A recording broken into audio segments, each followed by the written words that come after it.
नमस्कार मित्रों, उत्कर्ष YouTube channel पर आपका हार्दिक स्वागत है, अभिनंदन है। इस समय मैं लाइव हूँ दिल्ली से। जी हाँ, जैसा कि मैंने आपको अपनी पहले की पोस्ट में बताया था कि दिल्ली के खालसा कॉलेज में बीपीएससी चयनित विद्यार्थियों का एक प्रतिभा सम्मान समारोह आयोजित होने जा रहा है। हमारे दिल्ली में हमारे मित्र हैं आर कुमार जी, जो आस्था IAS अकेडमी के निदेशक हैं, वो ये कार्यक्रम आयोजित कर रहे हैं। और इस समय हम दिल्ली में खालसा कॉलेज के अंदर ऑडिटोरियम के अंदर उपस्थित हैं और आज हम इस लाइव के दौरान यहाँ जो चयनित विद्यार्थी आए हैं, जो बिहारी प्रतिभा सम्मान समारोह में एक तरह से बिहार की प्रशासनिक सेवाओं के अंदर जो चयनित विद्यार्थी हैं, जो बहुत मेहनत करने के बाद में जो चयनित हुए हैं, उनका हम आज इंटरव्यू लेने वाले हैं। जो कार्यक्रम है सम्मान समारोह, उसको भी हम लाइव करने वाले हैं और कई सारे अतिथि और जो दिल्ली के जो फैकल्टी मेंबर्स हैं, अच्छे जो गुरुजन हैं, उनसे भी हम बातचीत करने वाले हैं।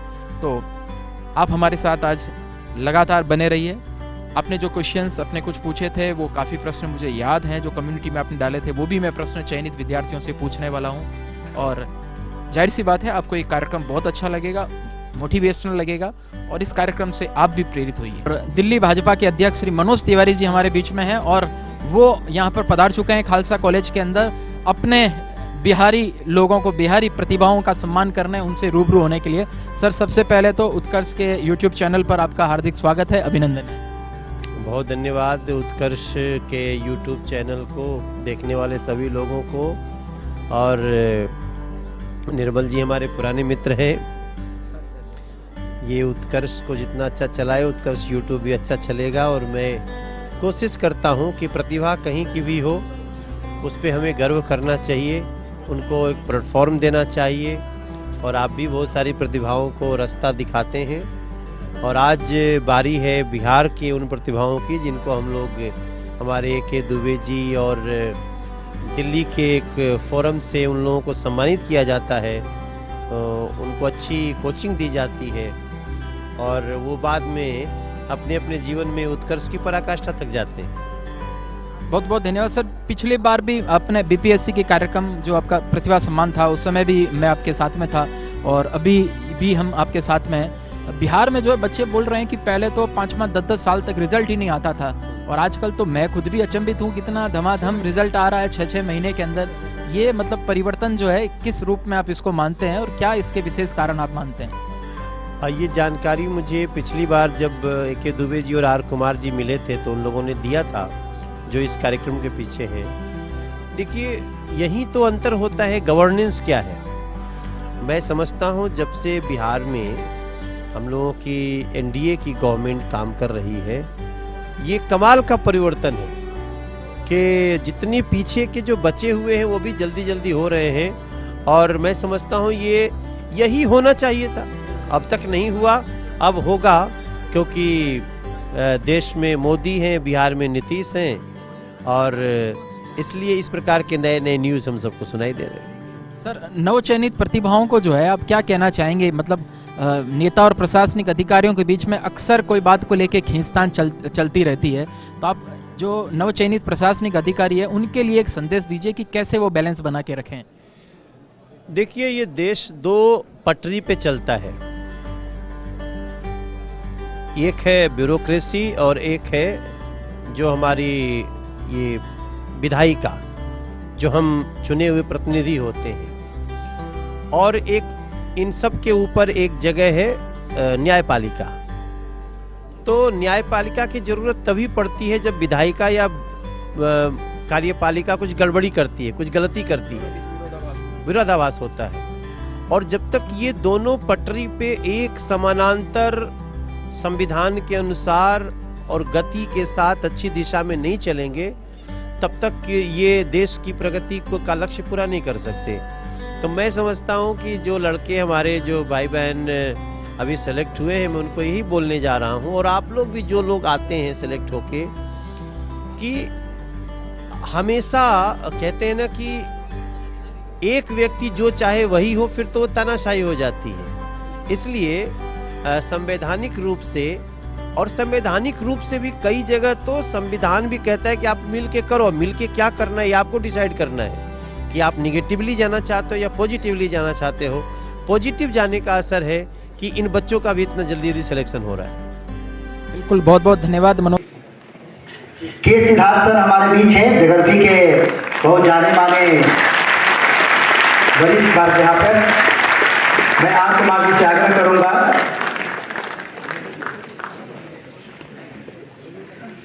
धर्मेंद्र जी एडीएम का मैं स्वागत के लिए आर कुमार जी से आग्रह करता हूं।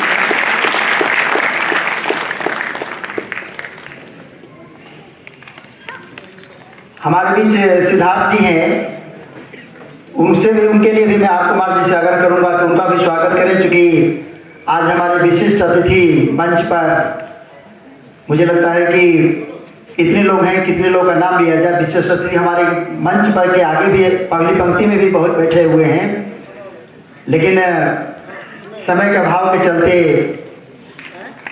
मैं एक एक करके नाम बुलाऊंगा। उनका मैं स्वागत करना चाहूंगा। के सिद्धार्थ जी, जगलपी में सबसे वरिष्ठ प्राध्यापक।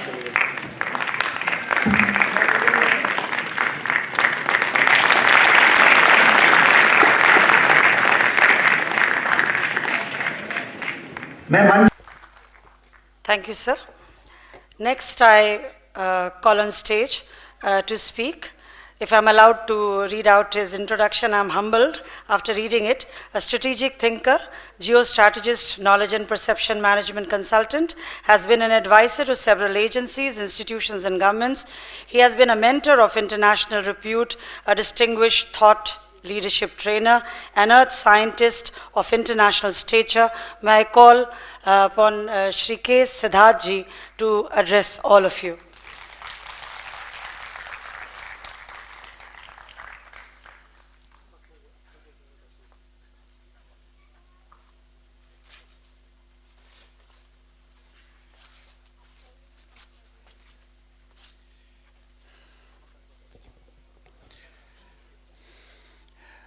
यह हमारी सबसे बड़ी ही थाती है कि इतने महानुभाव एक साथ में हैं और इस मंच पर हैं।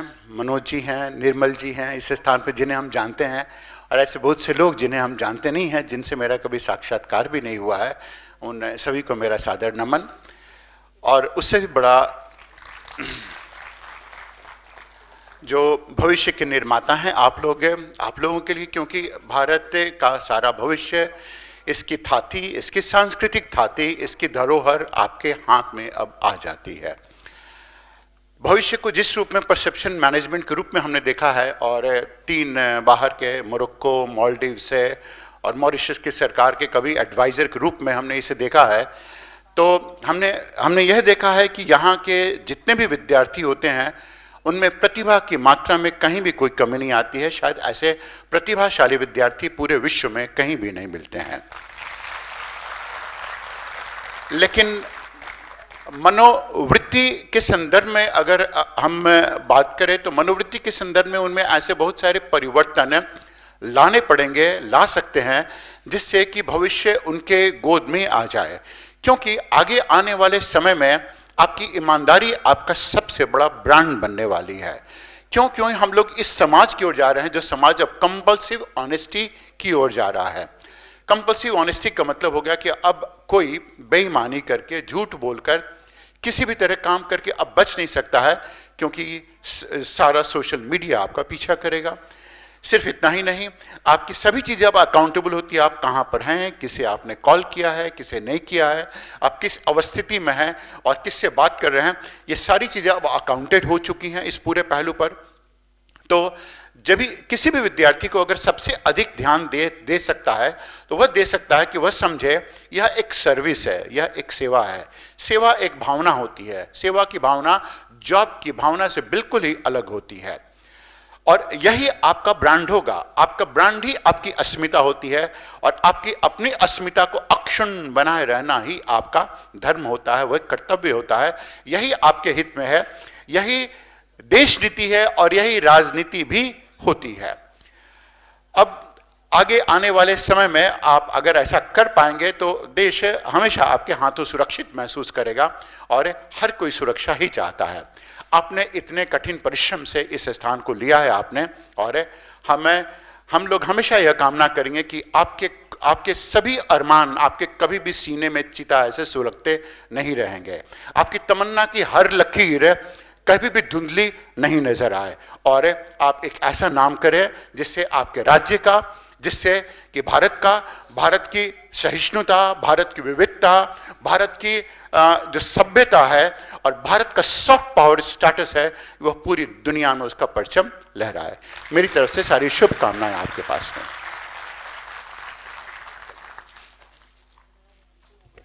Thank you, sir. Next in the series of mentors, we have Shri R.K. Ojha ji, Joint Secretary, Government of India. I request you to. Thank you. ये मेरा सम्मान है, मेरे लिए गर्व की बात है कि आपने मेरा स्वागत किया और आपने मुझसे सम्मिलित किया हमें। सर, आप सैकड़ों चयनित विद्यार्थियों से आप लगातार मिलते रहे हैं। आप उनमें क्या ऐसी कॉमन बातें मानते हैं कि जो सफल जो विद्यार्थी होता है, क्योंकि सब में अलग अलग बातें तो खूब सारी है, लेकिन कुछ 3-4 जो कॉमन बातें जो आपको लगती है कि ये नया जो विद्यार्थी जो तैयारी कर रहा है उसमें भी वो होना चाहिए, वो कौन सी बातें आप मानते हैं? अगर जीवन के बारे में बात करें तो जीवन में सबसे महत्वपूर्ण जो तत्व है निर्धारित करने के लिए, वह हो जाता है उसकी मानसिकता, उसकी मनोवृत्ति, उसके सोचने का ढंग और कितने परिप्रेक्ष्य से किन बातों को सोच पा रहा है और इसे किस रूप में अभिव्यक्त कर पाता है। क्योंकि अगर उसके पास में अपने प्रत्यक्षीकरण के प्रबंधन करने की क्षमता नहीं है तो उसे बहुत ही कठिनाई आती है, क्योंकि उसके जितने भी गोल होते हैं, ऑब्जेक्टिव आते हैं, डुअल हो जाते हैं, और उस केस में, उस स्थिति में वह नियंत्रण नहीं रख पाता अपने चिंतन पर। प्रतियोगी परीक्षाओं के लिए सबसे महत्वपूर्ण बात है कि पढ़ने से अधिक सीखना महत्वपूर्ण होता है, और सीखने की स्थिति कहीं से भी हो सकती है, रोड पर चलकर, बातचीत करके, टेलीविज़न के सहारे और ऑब्जर्वेशन के सहारे, प्रेक्षण के सहारे सिखा सकता है। सीखने के उपरांत उनके पास में ऐसी स्थिति होनी चाहिए कि उन बातों को अभिव्यक्त कर पाएँ, मतलब उनकी भाषा, और भाषा में वो अभिव्यक्त करने के लिए उनके पास में कहीं भी कोई चरम बिंदु नहीं होना चाहिए। अगर इन बातों को कर पाते हैं तो उसके बाद उनके पास में अभ्यास की बात आती है कि कितने मनस्वी होकर उस पर उन्होंने ध्यान दिया है, और यह अगर तीनों बातों कर लेते हैं तो तीनों बातों को एक माला में पिरो देने के लिए उनके पास में अपने संस्कार, क्योंकि शिक्षा तभी हो पाती है संपन्न जबकि संस्कार होते हैं, नहीं तो इंजीनियर टेररिस्ट भी बन सकता है और इंजीनियर देश की सेवा भी कर सकता है। ये उसके संस्कारों की वजह से ही है वो शिक्षित कहलाता है। बहुत बहुत धन्यवाद के सिद्धार्थ जी, आपने बिल्कुल गागर में सागर जो है वो भर दिया है, कुछ और पूछने का सेज भी नहीं रहा, और बिल्कुल जो आपकी ये बातें जो है वो हमारे यूट्यूब चैनल के माध्यम से हजारों लाखों विद्यार्थी निश्चित रूप से उसको सुन के, समझ के, उसका भाव जो है वो ग्रहण करेंगे। एक बार हमारे चैनल पे हमारे विद्यार्थियों को कुछ मोटिवेशनल कुछ वर्ड्स आप कहिए, जिससे कि एकदम उनकी ऊर्जा जो है, भीतर की ऊर्जा जो है, एकदम वो बाहर आके और प्रफुल्लित होके वो तैयारी के अंदर जुड़ जाएं। हम एक ही बात कहेंगे विद्यार्थियों से कि सभी जो व्यक्ति आते हैं इस दुनिया में, सभी अपने आप में ही अद्भुत हैं, अलौकिक हैं, अनूठे हैं, अद्वितीय हैं, असाधारण हैं और अविस्मरणीय हैं। किसी की भी प्रतिभा एक दूसरे से कम नहीं होती है। सफल वही हो पाता है जो खुद को पहचानता है, और खुद को पहचानने के लिए सबसे जो महत्वपूर्ण बात होती है, थोड़ा आत्मनिरीक्षण, थोड़ा समझ है, और कभी भी किसी चीज़ की नकल नहीं करना, क्योंकि जब भी कहीं पर कोई नकल करना शुरू कर देता है तो वह उस रास्ते को ले लेता है जो रास्ता उसके लिए बना हुआ नहीं होता है। और अगर वो रास्ते पे कहीं पे चलता है तो रास्ता, हर एक रास्ता उसके लिए कठिनाई प्रस्तुत करता है। या तो सीख ले या अपनी प्रतिभा को पहचान कर उस प्रतिभा को निखार ले। और अगर सीखने पे चलता है तो उसमें सबसे महत्वपूर्ण बात आती है कि वह एक बार फेल करेगा, 2 बार फेल करेगा। हमेशा ध्यान रखना चाहिए, there is no success that is final, there is no failure that is fatal, it's the process that is important. और ये प्रोसेस, ये प्रक्रिया ही आपको अनुभव देती है, और ये अनुभव ही आपके लिए अब वेल्थ का काम करता है। क्योंकि हम लोग जिस दुनिया में हैं अब, उस दुनिया को हम लोग कहते हैं एक्सपीरियंशियल इकोनॉमी। एक्सपीरियंस ही आपका सबसे बड़ा गहना है, एक्सपीरियंस, अनुभव ही आपकी सबसे बड़ी थाती है, और अनुभव ही आपकी सबसे बड़ी विद्वता, और अनुभव ही आपके लिए धन भी है। यह अनुभव आपके पास हमेशा काम आएगा, सिर्फ आपको अपनी मनोवृत्ति के हिसाब से उसे उपयोग करना आना चाहिए। बहुत बहुत धन्यवाद Siddharth sir, thank you so much. मित्रों, अभी जिनका मैं इंटरव्यू ले रहा हूँ वो बिल्कुल अलग शख्स हैं। वो न तो आज चयनित प्रतिभागी हैं खुद यहाँ पे, न वो मेंटर हैं, फैकल्टी भी नहीं है। वो हैं कुमार बुक सेंटर के ऑनर अनिल कुमार जी। अनिल कुमार जी, सबसे पहले उत्कर्ष के YouTube चैनल पर आपका मैं स्वागत करता हूं, अभिनंदन करता हूं। जी बहुत बहुत धन्यवाद इसके लिए कि आपने एक नया प्रयास किया है। तो मैं प्रथम बार आपका अतिथि पर आ रहा हूँ। मैं अपने दर्शकों को बताना चाहूँगा कि अनिल कुमार जी बहुत बड़े मोटिवेटर हैं। ये बेसिकली प्रतियोगी परीक्षाओं की पुस्तकें जो हैं उसके आप विक्रेता हैं। दिल्ली में कुमार बुक सेंटर के नाम से आपके काफ़ी जगहों पे सेंटर हैं, और सबसे बड़ी बात है कि इनके मार्गदर्शन में इनका पुत्र जो है वो IPS अधिकारी बन चुका है बिहार कैडर के अंदर। आप बताएं आपके पुत्र का नाम क्या है? आशीष भारती। आशीष जो है बिहार कैडर में IPS हुए हैं। आप क्या मानते हैं कि उनकी सफलता के लिए जो है मतलब क्या विशेष रहा? उसका परिश्रम, लोगों का आशीर्वाद और माता पिता जी का आशीर्वाद। बिल्कुल। तो आपका जो पुस्तकें जो है ना, आप पुस्तकों के बीच में जो हमेशा रहे हैं, पुस्तकें आप बेचते रहे हैं, आपको ऐसा नहीं लगता वो माहौल जो है आपके बच्चे को मिला और उससे जो है वो प्रेरित हुआ? और आपने भी कई बच्चों को प्रेरित किया है। आपका केवल एक ही बेटा नहीं, आपके कई सारे बच्चे जो आपसे किताबें खरीदे होंगे वो आज भी आपको याद करते होंगे। जी जी हाँ, सब याद। उसके लिए वो इंजीनियरिंग करने के बाद वो अपनी पुस्तक की दुकान पर बैठता भी था 3 घंटा। उसके बाद वो फिर कोचिंग करके फिर सिद्धार्थ सर का कोचिंग किया था और फिर सफलता सेकंड प्राइज में कर लिया। बिल्कुल। तो जैसा बता रहे इनका सुपुत्र जो है वो न केवल पढ़ाई करता था, इंजीनियरिंग किया, इनके शॉप पे 3-4 घंटे बैठ के शॉप भी चलाता था। ये अपने आप में बहुत मोटिवेशनल बात है। बहुत बहुत अनिल कुमार जी आपका जो है बहुत बहुत धन्यवाद।